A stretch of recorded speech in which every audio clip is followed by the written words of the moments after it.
everyone, my name is MaryAnne Gillespie. I'm the CEO of Red Apple Business Coaching and Consulting. I'm really looking forward to meeting you guys in November at the Wealth Hackers Conference in Toronto, featuring Grant Cardone. One of the things Grant always says is he says you need to find new income. And that's actually a brilliant idea. And that day you're going to learn all about opportunities on how to create that. And that is how you build financial wealth, is finding new income opportunities. Where do I fit in?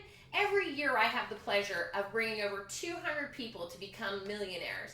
Every year we work with about 700 people that are starting out on that journey, and it's more than exciting, and we cannot wait to come there and share with you some of the tips and tricks on how to get a mindset and change your way of thinking around money.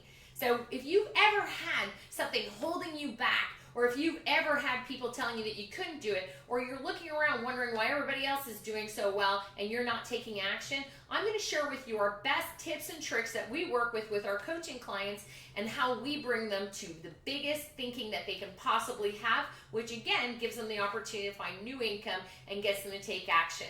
I cannot wait to share those tips and tricks with you and see what you can do with them in 2020. So we'll see you at the Wealth Hackers Conference in November. And again, don't forget to get your tickets. We're about 70% sold out. So get your tickets soon, and we'll see you in November in Toronto at the Wealth Hackers Conference. Have a great day, and I look forward to meeting you.